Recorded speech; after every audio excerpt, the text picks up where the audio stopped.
yang kedua Malabi di Surabaya. Nah ini ceritanya Malabi ini ya lumayan juga. Selama mendarat di Surabaya ketemu Gubernur Surabaya sama tentara PKR. Pada waktu gubernurnya ya lupa juga ya, tidak apa-apa, benar juga ya. Ngomong-ngomong sama gubernur gini, Jenderal Malabi datang ke Surabaya kenapa? Karena masih mempunyai hak bahwa Jenderal Malabi untuk menguasai Surabaya. Nah, karena kesalahpahaman dari Jenderal Malabi tadi, akhirnya apa? Yang namanya kalau sekarang arek-arek Surabaya itu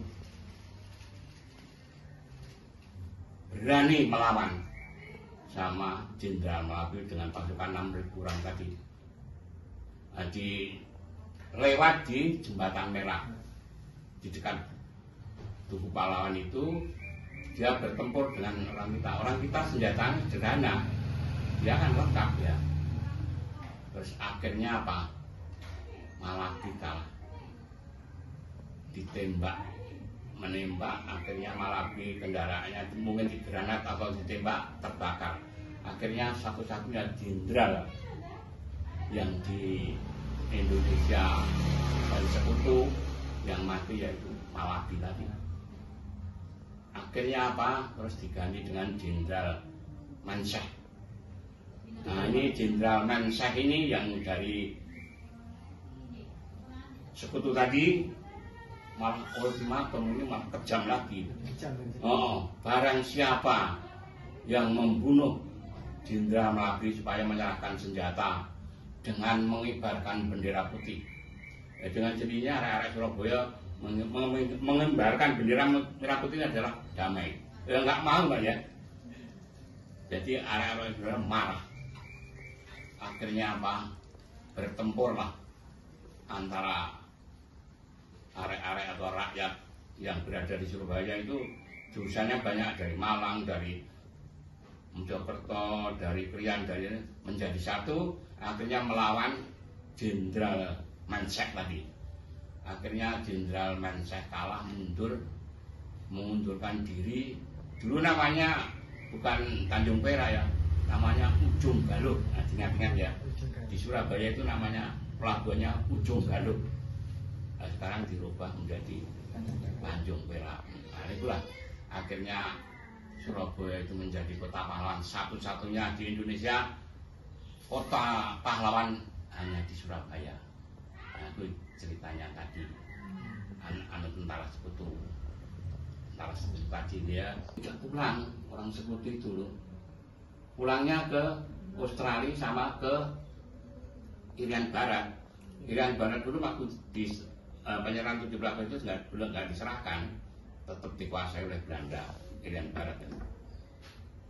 Nah terus akhirnya mulai Surabaya aman. Setelah kejadian itu aman, sudah nggak ada masalah. Mulai ya istilahnya apa ya, membentuk Surabaya. Dulu kan apa itu namanya ikut perang itu kan apa itu istilahnya tidak ada pamretnya. Nah itu yang dulu ikut perang supaya mendaftar yang sehat loh ya, kan kalau yang sehat dididik menjadi tentara. Dulu kan banyak namanya pejuang 45. Kalau saya kan veteran pejuang kemerdekaan. Kalau yang dulu namanya pejuang, tentara pejuang. Saya ada tentara pejuang kemerdekaan. Saya disebut veteran sekarang. Yang dulu juga veteran, tapi ada veteran ikut perjuangan tanpa pamrih lah dulu. Jadi dicek sehat, dididik, pangkatnya nggak sama, macam-macam. Dulu ikut melawan pemberontakan, ikut perang sampai berapa bulan. Jadi ada tingkatannya masing-masing. Semakin lama semakin tinggi. Yang bergabung dengan angkatan bersenjata yang diakui oleh pemerintah untuk mengusir penjajah yang berada di Indonesia. Nah, saya termasuk pejuang veteran kemerdekaan. Ya, bapak sing sebelum saya pejuang tahun 60 dididik saya di Kodikal atau di Rajabasa. Nah, saya dididik 3 bulan, itu termasuk latihan tentara pertama, latihan ketenteraan pertama. Yang kedua saya dididik di kapal di KRI Morotai tahun 61. Mulai dididik di kapal KRI Morotai. Saya bertugas di pemberontakan Permesta. Permesta itu mana? Manado. Ya. Nah, selama pemberontakan yang paling kuat adalah di Manado. Di sana dibantu oleh Amerika, mempunyai kapal perang 2, namanya Teluk Langsa sama Teluk Waju. Yang kedua pesawat terbang, pilotnya Ellen Hope ya, pilotnya itu. Nah, telah pada waktu angkatan laut patroli namanya KRI Hasanuddin, karena pada waktu patroli itu ada pesawat terbang. Pesawat terbangnya Helikopter tadi dari Permesta. Nah, itu lewat matahari terbit. Jadi pada waktu itu kapal kita belum mempunyai anti pada matahari, belum punya. Jadi seperti lewat itu kita mendidik nggak bisa. Buta kita, kena sinar matahari kan kita nggak kuat, nggak bisa nembak. Jadi akhirnya apa? KRI Hasanuddin meninggal, tenggelam. Akhirnya tenggelam.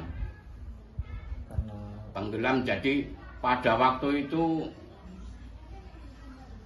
tenggelam itu anggota nggak ada yang keluar. Peraturannya angkatan pintu-pintu kedap ditutup semua. Jadi pada waktu angkatan laut itu tenggelam semua, hanya yang di Anjungan yang masih hidup, tapi beberapa orang aja. Akhirnya semua jadi meninggal dunia semua. Pada waktu itu soalnya kapal Morotai saya baru pendidikan ya, jadi saya nggak bisa, hanya saya membantu mengambil peluru dibawa ke atas sudah aja. Yang nembak orang-orang yang lama. Pada waktu itu angkatan laut sedikit sekali, makanya yang pendidikan itu kapal berangkat ada yang ikut mesti untuk membantu itu mengangkut peluru itu. Akhirnya apa? Terus kita lari ke Bitung, kota Bitung itu. Terus bagaimana ini? Terus dari Jakarta suruh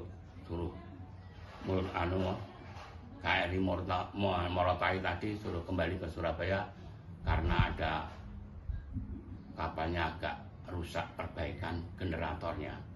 Nah, itu sebagai cerita saya pada waktu masih pendidikan. Saya diikutkan patroli di Permesta Manado. Akhirnya tenggelam itu KRI Hasanuddin. Itu pengalaman saya. Terus saya selama jadi angkatan laut, pemberontakan itu kan banyak sekali. Di Sumatera itu ada PR, dipindah ke kapal kecil, BS namanya. BS itu kapal buru selam. Itu dari Amerika belinya. tapi alat-alatnya kurang lengkap. Soalnya dulu selam itu adalah asdeknya itu mancar gini.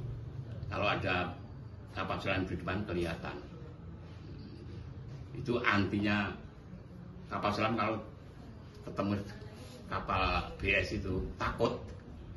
Soalnya kita punya apa itu, meriam punya, apa itu, bom lautnya punya, terus untuk apa itu, untuk nembus itu Rusia itu punya senjata tuh ampuh, Modern. saya tuh ampuh modern. Jadi seandainya ada kapal selam tadi kelihatan ditembak sama itu, pelurunya seperti Ngejar. itu ngejar, no. Pelurunya seperti ngejar. Memang ya kita itu dulu ya untung kita itu waktu ada apa-apa sama Rusia itu agak lengket ya waktu Pak Karno itu. Jadi pemberontak-pemberontak yang berada di Indonesia itu 61 sudah belum tikar, 61, 62 aja nggak ada pemberontak lagi. Seperti ya tadi ya PRRI, Permesta, terus TIDI itu Kartosuwiro Kartusakar, terus RMS dipimpin Dr. Somodil, di Irian Barat itu Samuel atau Karel di sana, Kolonel Karel. Jadi saya waktu Presiden Bung Karno itu nggak pernah di rumah saya, tapi masih bujangan ya, nggak apa-apa. Terus tugas, soalnya apa? Kapalnya banyak, anggotanya sedikit. Jadi bujangan itu begitu kapal berangkat nggak ada orang, diambil di ujung sana. Tapi satuan satuan DW, Brigade DW, terus BS sendiri, LSD sendiri. Jadi ambil apa itu, anggotanya masih bujangan banyak tuh. Jadi itu.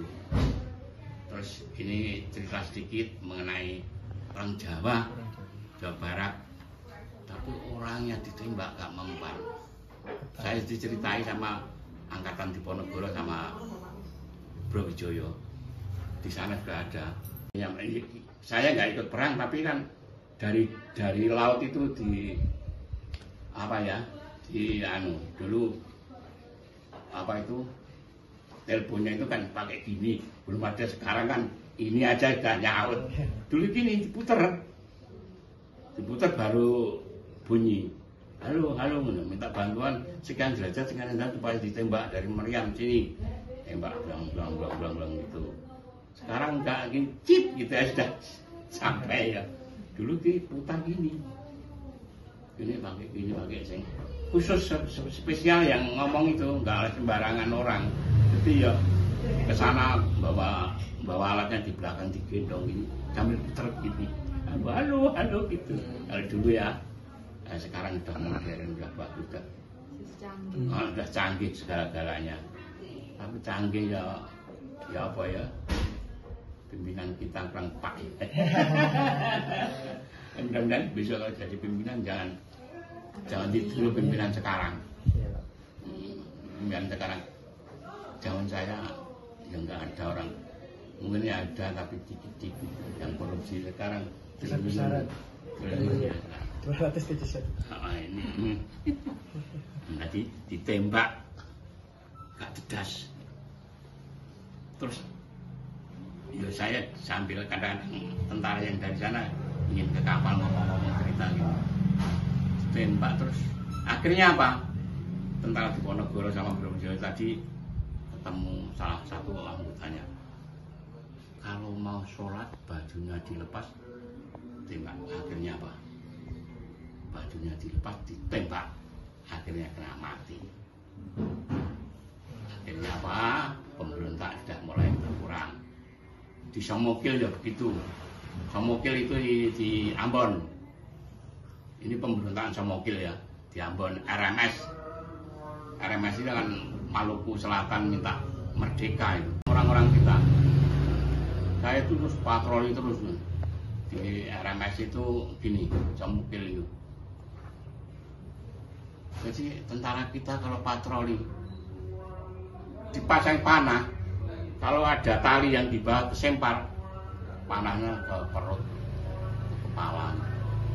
Banyak yang meninggal di jalan. Tapi ya, orang-orang sudah setelah pengalaman itu hati-hati, kalau ada tali jangan diterjang. Kalau bisa diputus. Kalau dilewat terjang, panahnya lepas, mesti kena orang. Bahwa satu regu 15 orang, ya mungkin ada 10 yang kena. Soalnya kan jejer-jejer. Ini panahnya kan di Maluku itu ceritanya. Kepada generasi penerus untuk selalu menjaga keutuhan NKRI ini, Pak. Ya, mudah-mudahan pimpinan sekarang akan insaf ya, Iya. mengenai rakyatnya. Jangan rakyat selalu ditekan. Menaikkan ini, nah ini, harus ini. Jangan. Nanti kalau sampai dari pimpinan, lihatlah ke bawah. Apalagi yang di Maluku itu malam gelap ya, nggak tahu apa-apa. Banyak yang belum ada listrik ya, mungkin sampai sekarang. Nah itu perlu penerangan ya. Mudah-mudahan pimpinan sekarang lebih tahap lagi lah. Mudah-mudahan itulah ya untuk generasi. Sampai nanti mudah-mudahan kalau jadi pimpinan jangan lihat, aduh ada gini, ada gini, ada gini. Jangan ya, pesan saya. Yang penting ya kita sudah ada bayaran ya apalah apa adanya. Seperti tentara dulu bayarannya dikit ya, apa-apa. Tapi dapat benar dapatkan.